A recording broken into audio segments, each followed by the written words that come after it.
할렐루야. 네. 성가대 귀한 찬양 감사를 드립니다.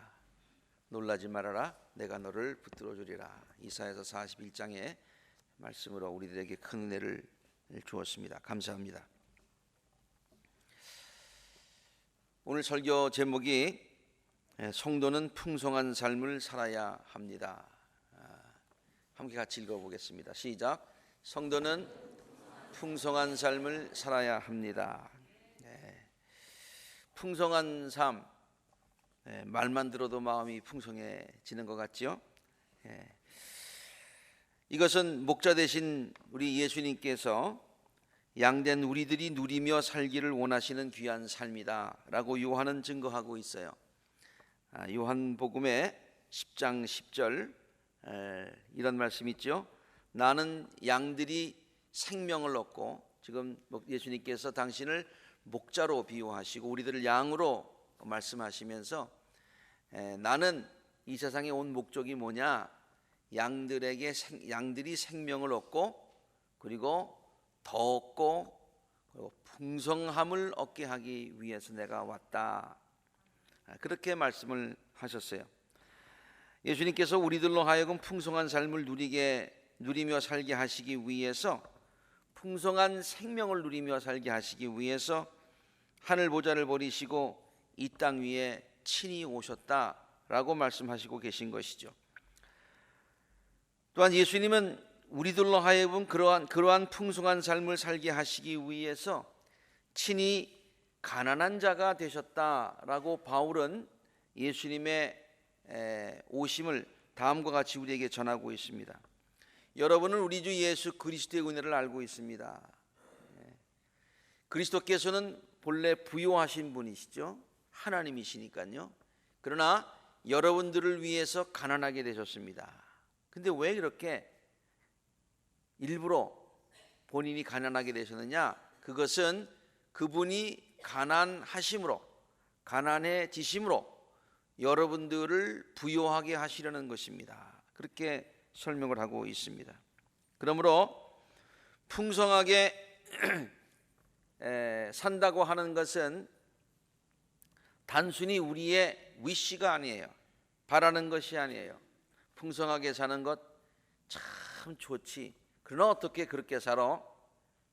우리가 유토피아가 우토피아, no place, 정말 아름다운 곳이긴 하지만은 거긴 그런 곳은 no place, 없어 라고 하는 그런 유토피아가 아니라는 얘기예요. 그것은 예수님께서 우리들에게 주시기를 원하셨고, 또 주시기 위해서 인간의 몸을 입고 직접 오셨고, 부유한 자가 우리를 부유하시기 위해서 당신이 가난하게 되셨다. 가능한 얘기예요. 왜? 하나님이 원하시고 우리 주님께서 원하시고 이미 다 방법을 다 마련해 주신 것이기 때문에 우리들은 부유할 수 있다. 우리들은 풍요한 삶을 누릴 수 있다. 그런 말입니다. 그런데요, 안타깝게도 우리들은 이러한 풍요한 삶을 누리지 못하며 살 때가 참 많습니다. 풍부의식보다는 빈곤의식에 사로잡혀 있을 때가 참 많지요. 이것은 있고 없고의 문제가 아니라 마음의 문제예요. 마음이 각박해질 때가 상당히 많이 있습니다. 불안하고 초조한 마음을 갖고 살 때가 많습니다. 그래서 있는 것조차 누리지 못하며 살 때가 참 많습니다. 감사한 마음을 갖기보다는 불평과 불만을 갖고 살 때가 참 많지요. 남들에게 우리들의 마음의 문을 활짝 열지 못하고 이렇게 움츠리고 살 때가 많습니다.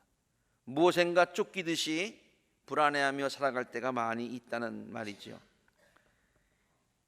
이런 사람들에게 이유를 물어보면 왜 그렇게 풍요로움을 느끼지 못하고 마음을 너그럽게 갖지 못하고 살아가느냐라고 하면은 공통적으로 하는 대답이 있어요. 그것은 지금 여러 가지로 외부적인 조건이 어렵다는 거예요. 그러면서 이제 얘기를 합니다. 어떤 분은 돈이 지금 많이 부족합니다. 진짜 돈이 없습니다. 건강이 지금 안 좋습니다. 주어진 환경이 쉽지가 않습니다. 풀어야 할 숙제가 너무 어렵습니다. 넘어야 할 산이 너무 큽니다. 그리고서 이렇게 설명을 해요. 그래서 그 얘기를 이렇게 다 들어보니까 정말 그래요. 그분들이 뭐 없는 얘기 하는 것 아니에요. 그런데요, 우리들이 반드시 알아야 할 것이 있습니다. 그분들의 말이 다 사실이라고 할지라도 우리가 알아야 될 게 있다는 얘기예요. 그것은 풍성한 삶이라고 하는 것은 외부적인 조건에 의해서 결정되는 것이 아니다라고 하는 것이에요. 중요한 얘기이기 때문에 다시 한번 할까요? 풍성한 삶이란 외부적인 조건에 의해서만 결정되는 것은 아니라는 거예요. 돈이 많이 있어도 가난하게 사는 사람 많습니다. 저 많이 봤습니다. 가진 것이 많이 있어도 그것들을 누리며 살 줄 모르는 사람들이 참 많습니다. 나눌 수 있는 것이 많음에도 불구하고 각박하고 인색한 마음으로 살아가는 사람들이 얼마나 많은지 알 수가 없습니다. 없어서 그러면 이해가 하는데 있는데도 그러면 참 보는 사람이 안타까워요. 사랑하는 사람이 있는데도 불구하고 외롭게 사는 사람들이 참 많습니다. 건강해도 그것이 축복인 줄 모르고 사는 사람들이 참 의외로 많습니다. 그러나 반대로 가진 것이 많이 없어도 풍성한 마음으로 사는 사람들이 또 있습니다. 자기에게 주어진 것이 많지 않음에도 불구하고 그것들을 마음껏 누리며 또 감사하며 또 나누며 살아가는 사람들이 있습니다. 몸이 건강하지 않음에도 불구하고 하루하루 하나님께서 나에게 생명을 주셨다라고 감사하면서 사는 사람들이 참 많습니다. 그리고 오히려 위로받기보다는 다른 사람들을 위로하며 살아가는 넉넉한 마음을 가진 사람들이 있습니다. 능력은 많지 않아도 자신감을 갖고 사는 사람들이 있습니다. 나는 할 수 있다. 주어진 환경이 아무리 어려워도 그 환경을 극복하며 긍정적인 생각을 갖고 사는 사람들이 있습니다. 올해도 우리 교회에서 유스그룹을 중심으로 해서 유카탄에 선교팀이 가지요. 자녀들을 선교지에 보내는 부모님들의 말씀을 들어보면 종종 이런 이야기를 하더군요. 자녀들을 선교지에 보내는 이유가 뭐냐? 선교지에 우리 애들이 좀 가서 가난하게 사는 사람들을 좀 보고 그들이 얼마나 우리 자녀들이 그것을 보고 자신들이 얼마나 행복한지를 다시 한번 깨닫게 해주고 싶다는 그런 말이에요. 물론 틀린 게 아니죠. 그렇게 깨닫고 선교지에 가서 직접 깨닫고 오는 자녀들이 많이 있습니다. 그래서 갔다 와서 생활의 태도가 달라질 자녀들이 있죠. 그런데요, 정작 선교지에 가보면은요, 현지인들은 가난하기 때문에 불행하다고 느끼지 않는 것을 볼 수가 있어요. 우리가 생각하기에 저들은 가난하기 때문에 불행하다 그러지만 그렇지 않다는 거예요. 그래서 가끔 이런 생각을 할 때가 있습니다. 그들은 가난한 환경에 살고 있다고 해서 절대로 불행하다고 느끼지 않는데 오히려 우리들이 그들에게 너희들 지금 가난하지? 그러니까 너희들 불행한 거야 라는 잘못된 메시지를 주고 오는 것이 아닌가. 참 그런 것들은 조심해야 되겠다, 그런 생각을 할 때가 있습니다. 그들은 비록 가난하지만은 순박한 웃음을 잃지 않고 있음을 볼 수 있습니다. 우리는 막 더워서 짜증이 나는데 저들은 얼마나 좋아하는지 몰라요. 우리보다 좀 가난하기 때문에 우리들 눈에는 그들의 생활이 불행해 보일지는 모르지만은 그들은 좀 불편할 뿐 절대로 불행해하지는 않습니다. 불편하는 건 사실이에요. 그러나 불행하지는 않다 그런 얘기예요. 그러므로 우리 자녀들이 선교지에 가서 보고 배워야 할 것은 우리들이 그들보다 더 행복하다는 그것, 더 많이 가졌기 때문에 더 행복하다라는 그것을 깨닫는 것이 아니라 행복은 많이 가진 것에 비례하지 않는다, 이것을 우리 자녀들이 배워야 되는 것이죠. 그렇습니다. 풍성한 삶과 환경은 상당히 밀접한 관계가 있어 보입니다. 많으면 더 행복하고 없으면 불행하고, 여기 아주 밀접한 관계가 있어 보이지만 반드시 꼭 그렇지는 않다고 하는 거예요. 영향을 안 받을 수는 없지만 그러나 반드시 그렇지는 않다는 것입니다. 오히려 함께 읽어볼까요? 시작. 풍성한 삶은 우리들의 마음의 문제요, 믿음의 문제다. 뭐의 문제예요? 마음의 문제고 믿음의 문제다. 경기민요 창부타령에 나오는 노랫말이 생각이 납니다. 나물 먹고 물 마시고 팔을 베고 누웠으니 대장부 살림살이 이만하면 족하도다. 뭐 노래는 어떻게 나오는지 모르지만 가사는 이래요. 비록 가난하더라도 마음이 부유하였던 우리 조상들의 지혜가 담겨 있는 노래 아닙니까? 풍성한 삶이 마음과 믿음의 문제인 것을 우리는 바울의 고백을 통해서 잘 깨달을 수가 있습니다. 바울처럼 시련과 고난을 많이 겪은 사람이 또 어디 있겠습니까? 내가 바울보다 더 시련 겪었습니다. 그렇게 말할 사람 여기는 한 사람도 없을 것 같아요. 제가 알고 있는 한. 바울처럼 어려운 환경에 처해 본 사람이 어디 있겠습니까? 그러나 바울은 다음과 같이 고백하지 않습니까? 오늘 본문 4절에서 10절까지의 말씀인데, 우리는 환난과 궁핍과 곤경과 매맞음과 옥에 갇힘과 난동과 수고와 잠을 자지 못함과 굶주림, on 이런 걸 다 겪었어요. 그런데 우리는 이름 없는 사람 같으나 사실은 유명한 사람이에요. 왜? 사람들은 알아주지 못하지만 하나님이 알아주기 때문에. 죽은 사람 같죠? 보십시오, 우리 살아있습니다. 벌을 받은 사람 같이 보이지요? 죽임을 당한 데까지 이르지 않았습니다. 그러나 근심하는 사람처럼 보이지요? 아닙니다. 항상 기뻐합니다. 가난한 사람처럼 보이지요? 아닙니다. 많은 사람을 부유하게 하고 아무것도 가지지 않는 사람처럼 보이지요? No, 나는 모든 것을 가진 사람입니다. 그렇게 고백을 하고 있는 거예요. 그리고 바울은 이렇게 긍정적이고 넉넉한 마음을 가질 수 있는 비결이 어디에 있느냐? 내가 본래 마음이 넓은 사람이기 때문이다. 내가 본래 긍정적인 사람이기 때문이다. 그렇게 이유를 설명하고 있지 않습니다. 하나님을 향한 나의 믿음 때문이다 라고 빌립보 교인들에게 다음과 같이 얘기하고 있습니다. 나는 어떤 처지에서도 스스로 만족하는 법을 배웠습니다. 만족한다, 행복하다, 그런 얘기예요. 나는 비천하게 살 줄도 알고요, 풍족하게 살 줄도 압니다. 풍족하게 살 줄 안다고 그래가지고 풍족하다고 막 허비하며 사는 게 아니에요. 그 돈 어떻게 써야 될 줄 안다는 얘기예요. 배부르거나 굶주리거나 풍족하거나 궁핍하거나 그 어떤 경우에서도 적응할 수 있는 비결을 배웠습니다. 왜냐? 그 비결이 어디 있느냐? 내가 마음이 넓기 때문이 아니라, 시작, 나에게 능력을 주시는 분 안에서 나는 모든 것을 할 수 있습니다.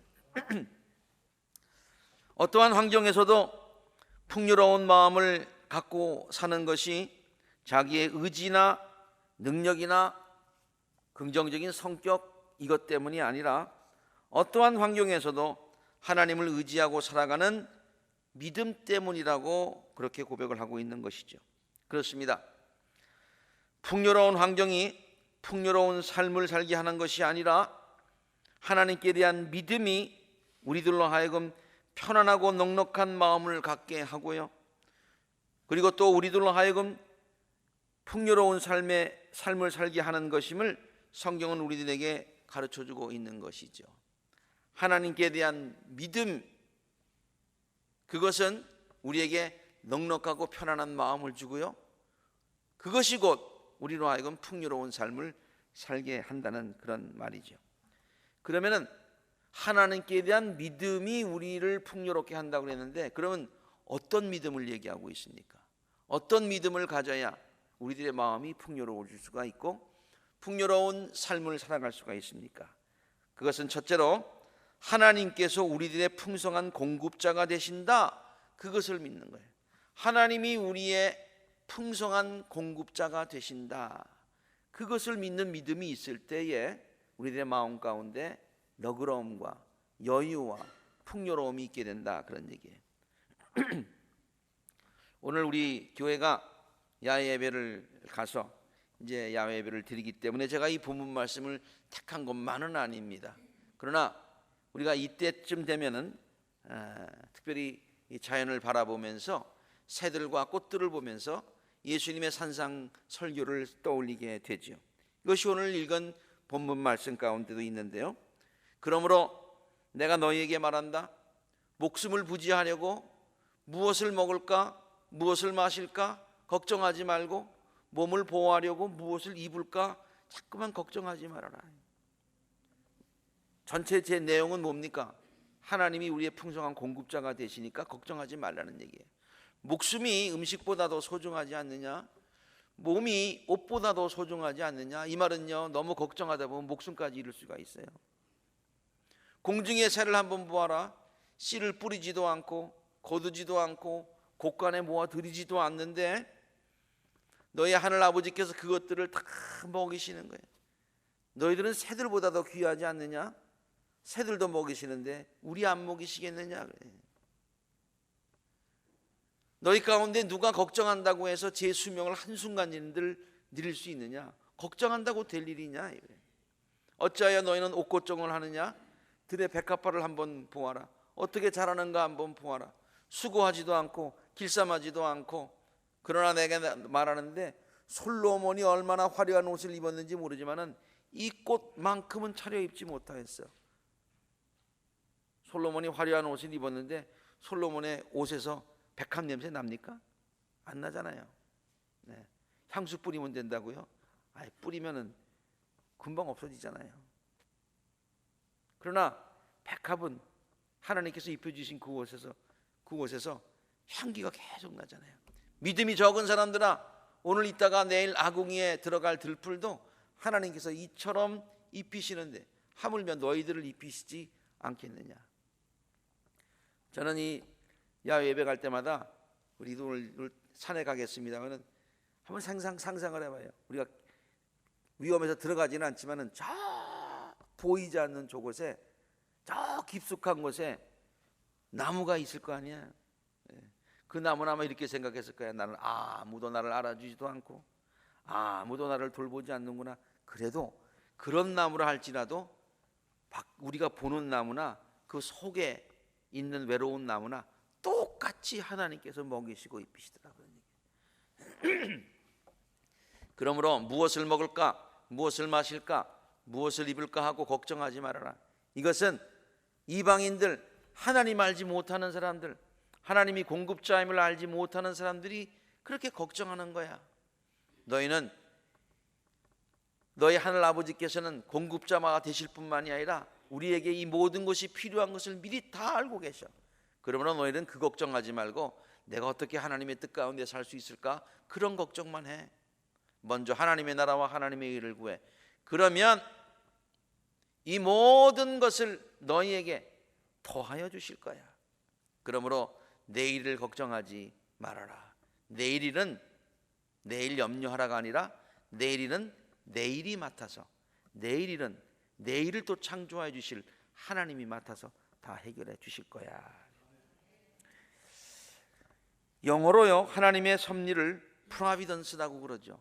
우리 로드아일랜드 이쪽에 가면 프로비던스 있지 않습니까? 그 바로 그거예요. 프로비던스, 하나님의 섭리라는 뜻입니다. 섭리.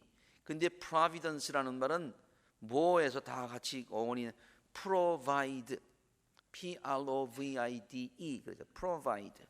provide가 뭐예요? 공급하다, 그런 뜻이죠. 이게 다 같은 어원에서 나온 거예요. 그러므로 우리들의 모든 필요를 다하시고 공급하여 주시는 것이 하나님의 섭리고 하나님의 은혜다, 그런 뜻이죠. 꼭 프로비던스로 이사 가야 하나님이 공급해 주시는 건 아니에요. 하나님이, 이게 하나님의 섭리예요. 다윗은 이러한 공급자 되시는 하나님을 굳게 믿었기 때문에 다음과 같이 고백할 수가 있었어요. 시작. 여호와는 나의 목자시니 내가 부족함이 없으리로다. 다른 성경에 보면은 여호와가 내 목자가 되시니 나는 아쉬울 것이 없어라, 그렇게 얘기하고 있어요. 왜? 하나님이 다 공급하여 주시니까. 우리들의 모든 필요를 공급하여 주시는 하나님의 섭리를 믿으시고서요, 다윗처럼 내게 부족함이 없으리로다 라고 고백하면서 넉넉한 마음으로 하루하루를 살아가실 수 있는 복된 성도님들이 되시기를 간절히 바랍니다. 둘째로 우리들이 하나님께 가져야 되는 믿음은, 첫 번째는 하나님이 공급자 되신다. 두 번째는 하나님은 당신의 사랑하는 자녀들을 항상 도와주시고 붙들어 주시고 지켜주신다, 그런 내용이에요. 그런 믿음을 가져야 된다는 거죠. 오늘 우리가 이사야서 41장에 있는 말씀 제가 인용했는데 오늘 성가대원들이 그 찬송을 불렀어요.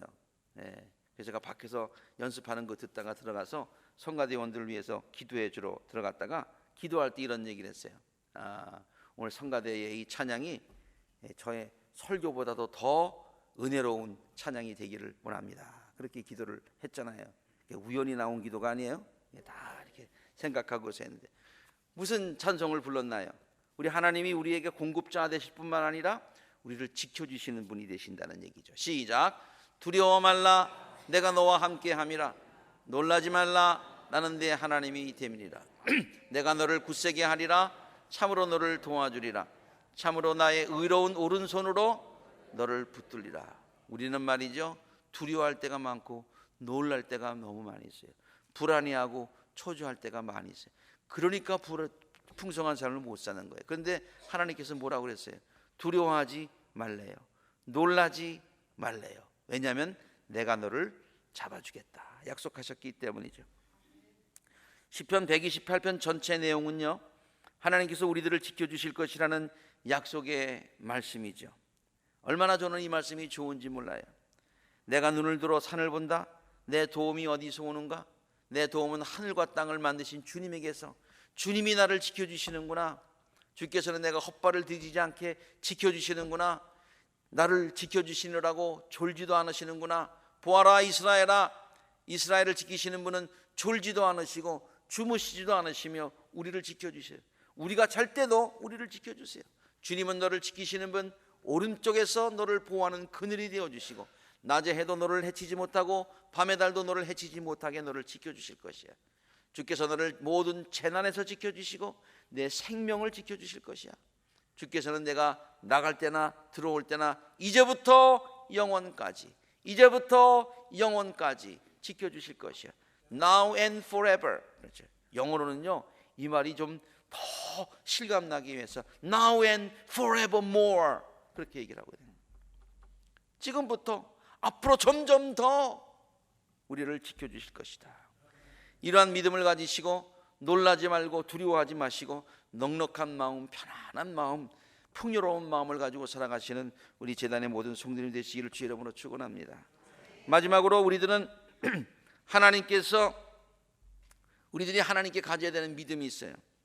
그것은 뭐냐면은 하나님께서는 우리들을 가장 좋은 길로 인도하신다 라는 그런 믿음을 가지는 거예요. 우리들이 비록 사망의 음침한 골짜기로 다닐지라도 해받음을 두려워하지 않을 것은 주께서 나와 함께 하시고 우리들을 어떻게 해요? 결국에 가서는 좋은 길로 인도하신다. 그런 믿음이 있어야 양된 우리들이 골짜기를 지날 때 불안해하지 않는다 이 말이에요. 시편 37편에 있는 말씀 함께 같이 읽을까요? 시작. 내 갈 길을 주님께 맡기고 주님만 의지하여라. 주님께서 몸소 도와주실 것이다. 너의 의를 빛과 같이 너의 공의를 한낮의 햇살처럼 빛나게 하실 것이다. 잠언서에 있는 말씀 시작. 너의 마음을 다하여 주님을 의뢰하고 너의 명철을 의지하지 말아라. 그러면 주님께서 내가 가는 길을 곧게 하실 것이다. 로마서 8장 28절 잘 아는 말씀 시작. 우리가 알거니와 하나님을 사랑하는 자 곧 그 뜻대로 부르심을 받은 자들에게는 모든 것이 합력하여 선을 이룬다. 그런 얘기예요. 우리는 지금까지 풍성한 삶은 결코 환경에 의해서 결정되는 것이 아님을 살펴보았습니다. 참된 풍성함의 근원은 밖에 있는 것이 아니라 우리의 심령 안에 있기 때문이죠. 우리의 능력에 있는 것이 아니라 하나님의 능력에 있는 것이죠. 그리고 그 하나님은 우리들의 공급자가 되시고 우리를 지켜주시고 우리들을 인도하시는 분이시죠. 이 하나님을 믿을 때에 우리들의 삶이 풍성함을 얻는다. 이게 성경이 우리들에게 가르쳐주는 풍성함의 비결이에요. 돈 많이 벌어야 풍성해지나? No, 아니에요. 이러한 하나님을 믿을 때에 하나님의 이러한 하나님께서 이렇게 우리를 지키시고 공급하시고 인도하신다는 것을 믿을 때에 우리들의 삶이 풍성해진다는 얘기예요. 걱정이라는 것이 없을 수는 없습니다. 걱정이라는 것이 없을 수는 없습니다. 정말 세상을 살다 보면 많은 문제가 있어요. 세상은 온갖 문제로 가득 차 있어요. 뉴스를 보기가 좀 짜증이 나죠. 어떤 때는 짜증 나면서도 또 틀어, 궁금해서. 그런데 틀어보면 정말 문제들로 가득 차 있어요. 우리들은 그 모든 문제들을 다 해결할 수 없으니 정말 걱정이다 하고 걱정할 필요는 없어요. 그런데 또 걱정 안 할 수도 없어. 걱정이 자꾸만 돼. 그런데요, 문제는 있지만 걱정하지 않을 수 있는 비결이 뭐냐? 이것이 우리의 문제를 하나님께 맡기는 거예요. 제가 언젠가 여러분에게 한번 설교를 해서 이런 도표를 그려드린 적이 있었죠. 여러분, 문제를 딱 닥치면은 우리 영역을 한번 생각을 해보세요. 예. 맨 이쪽에 있는 것은 can do, 할 수 있는 거예요. 어떤 문제는 내가 해결할 수 있는 문제라는 얘기예요. 그래서 do, 내가 해결하는 거예요. 이게 베스트죠, 그렇죠? 문제가 있는데 내가 해결하는 거예요. 이게 가장 좋은 겁니다. 근데 그 밑에 보면은요, 근데 저 영역이 많지가 않아요. 우리가 문제가 있는데 핸들할 수 있고 내가 해서 착 해결 끝났어. 두 번째 문제도 해결 끝났어. 이런 문제들이 세상에 저게 다 있으면 좋겠는데 저게 다 아니더라는 얘기예요. 그 밑을 한번 보세요. 근데요, 사람들은 can do, 할 수 있는데도 don't, 안 해. 두려워가지고 안 해. 할 수 있는 문제를 해결할 능력이 있는데도 안 하는 경우가 있더라 그러냐. 이건 게으름, 두려움, 그것 때문에 그래요. 예, 그게 3번이에요. 요번엔 2번 영역으로 한번 가보세요. 요거는 cannot do 영역이에요. 우리가 할 수 없는 영역이에요. 근데 우리가 할 수 없는 영역인데 하는 거예요. 이걸 갖다가 뭐라 하면 돈키호테라고 그래. 돈키호테. 예. 야, 뻥떡. 할 수 없는데 할 수 있다고 생각하고 막 하다 보면 좌절하고 실망하고 절망하고 주저앉게 된다, 그런 얘기예요. 그러므로 제4 영역이 중요한 거예요. 그래서 1영역이 참 좋긴 하지만은 1영역은 조금이고요. 4영역이 더 많아, 사실은. 4영역을 더 넓혀야 되는 거예요. 그게 뭐냐? cannot do. 우리가 할 수 없는 것들은 우리가 안 하는 거예요. 가만히 있어? 아니, 이 영역은 하나님께 맡기는 영역이에요. 하나님께 맡기는 거예요. 내가 할 수 없으니까 하나님께 맡기는 거예요. 그러니까 여러분, 어떤 문제가 딱 생길 때 저 도표를 한번 생각하세요. 할 수 있는 거냐? 할 수 없는 거냐? 내가 혹시 안 하는 건 아니냐? 내가 할 수 없는데도 내가 지금 하려고 무모하게 그러는 거 아니냐? 판단을 하세요. 그게 지혜로운 거예요. 문제가 딱 오면 쫙 도표를 그려. 어느 영역인지. 그리고 할 수 있는 건 하고 하나님께 맡길 것은 맡기는 거예요. 맡기는 거예요. 함께 같이 성경 말씀 읽도록 하겠습니다. 시작. 아무것도 염려하지 말고 모든 일에 기도와 간구로 너의 구할 것을 감사함으로 하나님께 아뢰라. 그러면 모든 지각에 뛰어난 하나님의 평강이 그리스도 예수 안에서 너의 마음과 생각을 지키시리라. 아멘. 아멘. 오늘 야외 예배이기 때문에 야외 예배 가서는 이렇게 길게 설교를 못해요. 그때는 짧아야 돼. 그렇지만 여러분 오늘 일부 예배 나오셨으니까 이렇게 또 설교 말씀도 충분히 들으시고 또 거기 가셔서 요약한 것도 들으시고 그러세요. 저는 찬송가 470장의 가사를 참 좋아합니다. 내 평생에 가는 길 순탄하여 늘 잔잔하고 강 같든지, 요까지만 가사가 있으면 참 좋겠는데, 큰 풍파로 무섭든지, 무섭고 어렵든지, 이 뒤에 있는 거 나온 거예요. 그렇지만 내 영혼은 편하다. 내 영혼은 편하다. 왜? 하나님을 믿는 그 믿음 때문에. 그래서 내 영혼 평안해, 평안해. 하나님께 모든 문제를 완전히 맡기면 마음의 평안이 찾아온다는 말이에요. 하나님의 선하심과 인자하심을 전적으로 믿으면 마음의 평안이 찾아오는 줄로 믿습니다. 이것이 성경이 우리들에게 가르치는 귀한 교훈이고 영적인 법칙인 것입니다. 그러므로 우리 성도들은 모든 문제를 하나님께 전적으로 맡길 수 있어야 되는 줄로 믿습니다. 우리의 모든 삶을 통하여서 선하게 역사하시는 하나님의 은총의 손길을 굳게 믿으며 그분만을 의지하셔서 정말 놀라운 풍성한 마음, 풍성한 삶을 주님께서 우리에게 누리기를 원하셨고, 그것 위에서 오셨고, 그 모든 것들을 마련해 주신 것을, 이미 마련해 주신 것을 누리실 수 있는 복된 모든 성도님들이 되시기를 주의 이름으로 축원합니다. 함께 기도하시겠습니다.